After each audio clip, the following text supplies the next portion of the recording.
देखिए, मैं आज आपको, क्योंकि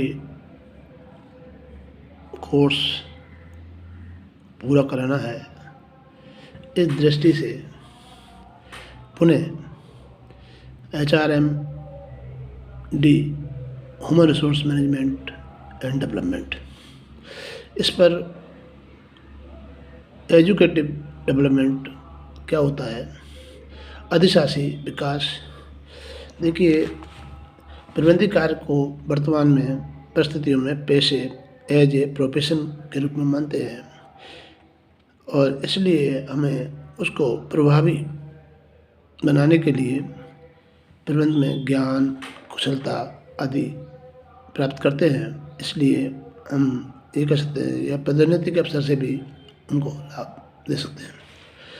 अब W.E. बेनेट प्रबंधकीय एवं अधिशासी विकास का उद्देश्य प्रबंधन के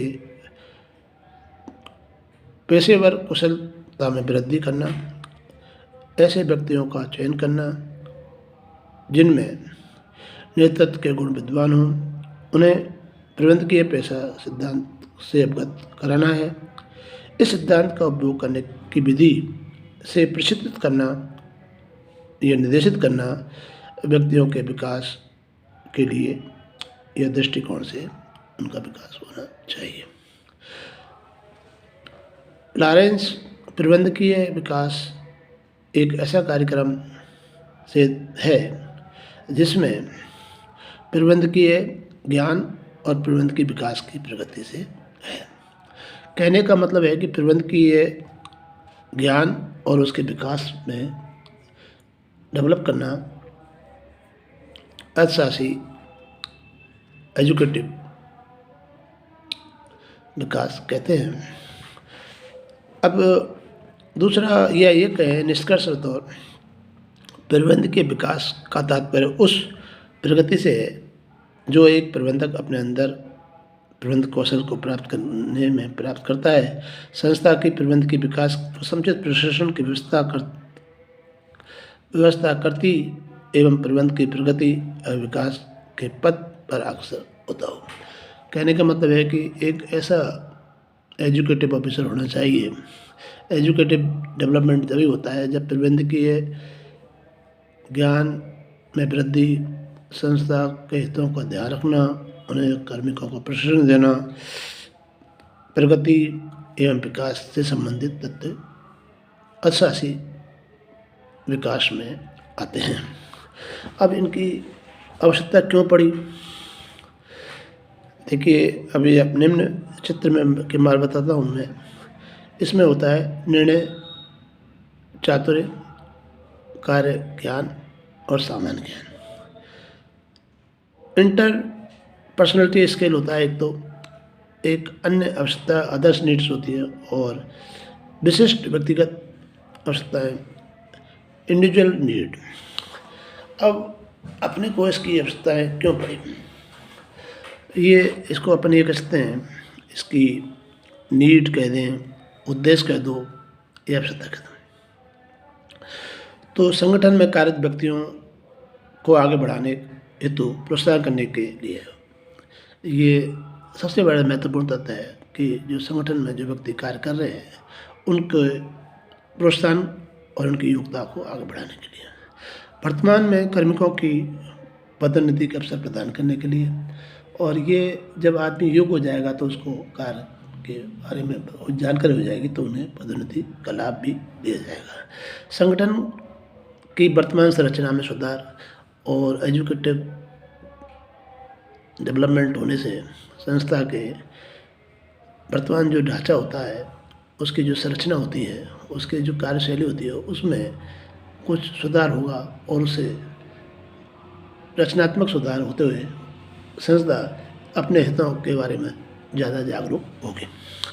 तकनीकी या प्रशिक्षण कार्य में सुधार, जब नई नई तकनीक आ रही है, सुपरविजन होगा तो सुधार स्वाभाविक है कि उसमें कार्य में सुधार होना लाजमी है। प्रबंधन की व्यक्तिगत दुर्बलता की जानकारी प्रदान करने के लिए और इससे प्रबंधन की जो कमजोरी होती है उसका उजागर हो जाता है और उसकी जानकारी समस्त कर्मियों को हो जाती है। उससे उनको किसी तरह का कोई वो नहीं रहता है, भई आप हमारे प्रबंधक ये गलती कर रहे हैं, उनकी जानकारी ना। फिर है छठा है पारस्परिक समन्वय स्थापित करना, और इसमें कोऑर्डिनेशन होता है, एक दूसरे का सहयोग होना अति आवश्यक है। क्योंकि अगर बिना समन्वय के कोई भी व्यक्ति अपने उद्देश्य में तब तक सफलता प्राप्त नहीं कर सकता जब तक आपसी तालमेल नहीं हो। आप देखिए, जब अगर आपके घर में 5 व्यक्ति हैं और उनमें किसी कार्य के लिए करने जा रहे हैं और उनमें एक दूसरे का तालमेल नहीं होता तो वो कार्य संपूर्ण नहीं होता। अब उदाहरण के लिए मैं बताता हूँ कि अगर आपकी सिस्टर की शादी है और उसमें आपको क्या देना है, क्या लेना है, क्या करना है, ये आपसी जो घर का मुखिया होता है वो घर के व्यक्तियों को बुलाकर इस पर डिस्कस करता है कि अपन को ये कार्य करना है। इसी प्रकार से प्रबंधक जो होता है वह अपने कार्मिकों को बैठाकर समझाकर उनसे बातचीत करके तभी जाके कोई ऐसा निर्णय लेता है जिससे संस्था के हित में अधिक उपयोगी हो। ज्ञान व कौशल में वृद्धि, जब तरह तरह के ट्रेनिंग लेंगे और विकास होगा तो आदमी के ज्ञान और कौशल में वृद्धि होगी। ज्ञान और कौशल में वृद्धि होगी तो स्वाभाविक है कि कार्मिकों को अधिक लाभ मिलेगा, उनके कार्य के प्रति लोग प्रबंधक की निष्ठा बढ़ेगी, और निष्ठा बढ़ेगी तो कार्मिकों को समय समय पर बोनस, पदोन्नति के लाभ भी कंपनी द्वारा या संस्था द्वारा दिए जाते हैं।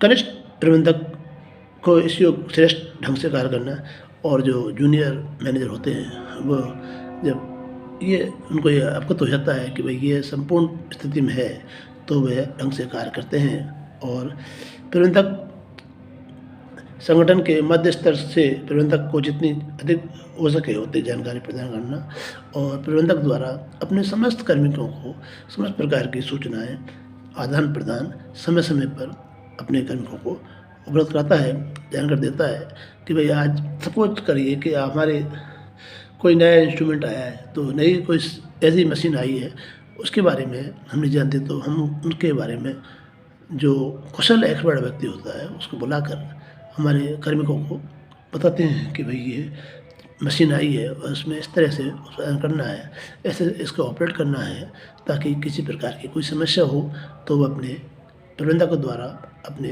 बता दे, ताकि उस पर विचार किया जा सके और उससे उनकी जानकारी पूर्ण हो सके।